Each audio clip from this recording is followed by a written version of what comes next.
my home and native land. No, I'm just kidding. I'm American, you guys all know, but that is the Canadian national anthem because, it is the 50th anniversary of the Canadian Grand Prix, which was held today, as you guys know. Recording this late, I had to record it. I have family in, so this will probably be uploaded tomorrow. I apologize about that. Great to watch, great racing to see. Canada usually always has like a lot of, because of the close walls and tight, like basically flat out speed the entire lap. It always makes for some, good racing just due to faster cars needing to get past the slower ones and not too many overtaking opportunities to gain positions. But yeah, I'm Brandon with USF1. Thanks for tuning in. Let's get into it with the race analysis. As we always do, we always start out with driver incidents and retirees.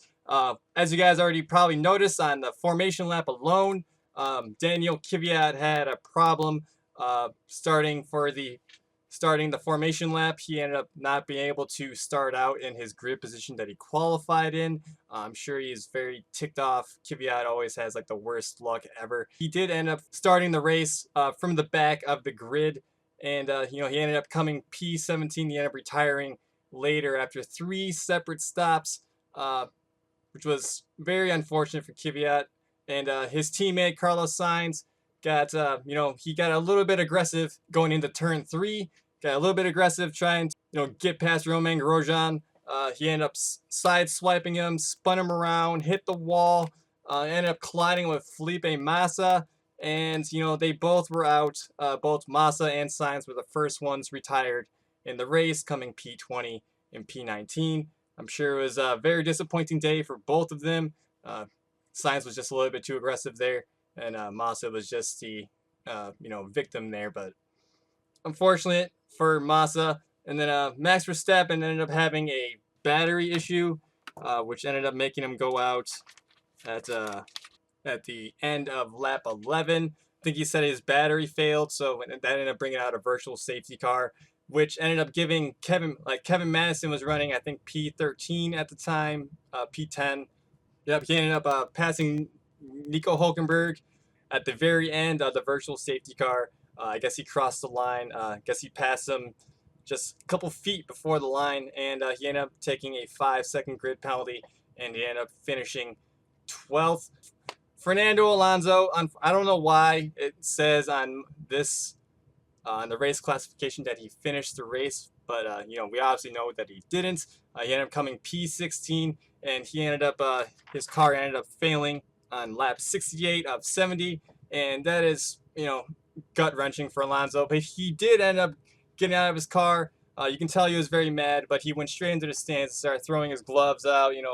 Interacting with the fans is always good to see. I'm sure it was just him to relieve some stress that he felt after the race. Can't really blame the guy. He did say he was like 17 miles per hour slower in the speed trap than the next slowest person. So that is very unfortunate for McLaren. They were expecting a engine upgrade from Honda this weekend, and that just never ended up happening. They don't even know when it's going to be available to put into the car. That is gut-wrenching for McLaren. I don't see them having Honda engines next season. That is insane that McLaren can fall off the pace that much. But yeah, continuing up the grid, Pascal Wehrlein ended up finishing P15. He was the last one on the order. Yeah, 2 laps down. He ended up having to do 2 stops. Yeah, he ended up having to do 2 pit stops. And just wasn't a very good day for the Saubers in general. Van Dorn came just ahead of him in P14. He did have some criticisms earlier this week, but you can't really judge Van Dorn's performances on this season, considering that McLaren power unit is not very reliable, and his car has just been off the pace altogether. But they did mention that he may have to change up his driving style, considering that the lower divisions you're basically pushing the entire time, while in Formula One you're kind of managing things. But I don't see any problem with his driving style as of yet. Until we get a good car under him, we can make a better judgment.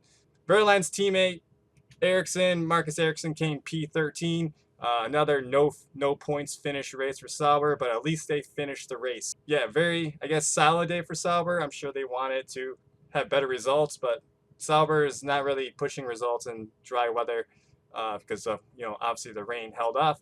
Then my boy Marcus Ericsson unfortunately came P12. He couldn't duplicate a double points finish as we did in Monaco. He had a one lap down. He did get handed as I said, a 5 second time penalty onto him. I think this actually is the final classification. So he did end up coming P12, and then Julian Palmer ended up taking the Renault to P11, just missing out on points. And I'm sure he was gut wrenched, but he did have a lot better result than he did in Monaco in the last couple of races in the beginning of the season. So I think it was a decent drive for Palmer, but he was quite slower again in pace-wise compared to Nico Hulkenberg, which I will talk about later when I go through the top 10. But yeah, that was Palmer just missing out on points. And Madison too, again. Sorry for my computer going off. It's been going off like crazy. Apologize, but yeah. All right, top 10. Lewis Hamilton, obviously, congratulations for taking the win. He did celebrate his 65th pole position, tying Ayrton Senna. He ended up getting that Ayrton Senna helmet, but it was definitely a great gesture for the Senna family to give him a Ayrton Senna helmet in celebration of that milestone. And Mercedes had a 1-2. Bottas coming in second. He had a pretty solid race. Hamilton sort of had it in the bag after lap 3, essentially. And, it's kind of interesting that Bottas and Ricardo coming P3, both switched to softs on their pit stops and ended up just running the rest of the race on a one-stop pit stop. All of them, a lot of people had one-stop pit stops, but they were the only ones, besides Daniel Kvyat, to have softs put on their car during the Grand Prix. Sebastian Vettel coming P4. I'm sure you wanted at least a podium finish. Ferrari just seemed to not be on pace here in Canada. I'm sure Vettel was very pissed, but P4 is a pretty solid result for a track that you're just not that powerful on. Force India and Ocon, Perez and Ocon coming P5 and P6. There was some controversy there. Perez at one point was in P4 and Ocon was in P5, and Ricardo was in P3. Perez was not gaining on Ricardo. I think they're only about 2 seconds off. Ocon was right on Perez's ass with fresher tires. Ocon asked his team, if he can get past Perez to challenge Ricardo, because Perez is just sort of holding him up. Perez refused. He refused to listen. He even asked his team, don't use team orders to dictate this race. Paraphrasing, I don't think he actually said that in those words, but Ocon could have actually challenged Ricardo. Perez even blocked Ocon a couple times, putting him in heat of getting passed by Vettel, and he just ended up passing both of them. So it could be a very bad call on Perez's on why they didn't get at least a P4, 5, or maybe even possibly P3. Put some heat on Daniel Ricciardo for that third position. But P5 and P6 are very solid positions, but I'm sure they wanted more considering how close it was. And then Kimi Raikkonen coming P7. I'm sure he was very disappointed. He ended up having to do 2 stops. Him and Perez got a little close a couple times. Kimi he may have actually scraped the wall. It was great. I actually want to say, like, when Kimi almost hit the wall, it was like some great camera work there because there was that camera right on the wall. But it was very interesting to see. But it was like, obviously, as a F1 fan, I love seeing those shots. Yeah, very disappointing day overall for Ferrari. They at least wanted to get one car on the podium, and they didn't get any. And then Nico Hulkenberg, as I said, coming P8. Beating his teammate Palmer. He did get in a couple battles with Stroll and Grosjean in the middle part of the race. He ended up getting the best of both of them, coming P8. And obviously, you got to give congrats to Lance Stroll for coming P9. The only Williams to finish. It's also, I think, his first points on the season that he gained himself.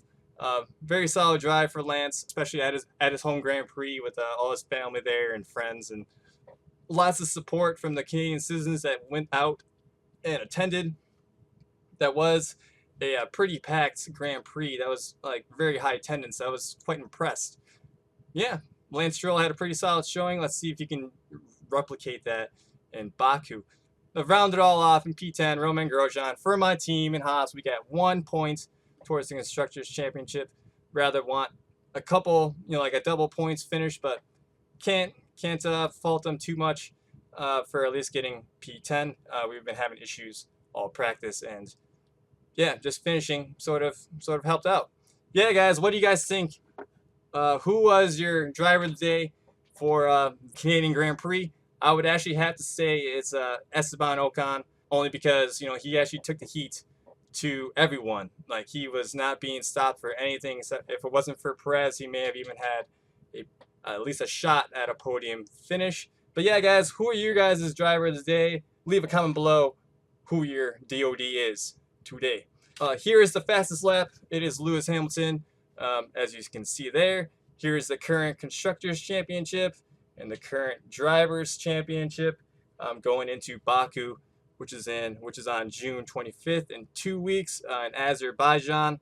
I'm not really looking forward to that race, but we will see if it will change with these newer cars. Some things that I observed this race, flat spotting was definitely an issue, especially in turn 3 with almost everyone, and then having to change out tires a little bit earlier than I'm sure they expected to, but at least they finished the race without having to have a 2-stop pit stop or 3 stops. Yeah, I also love the draft race that Liberty Media brought back.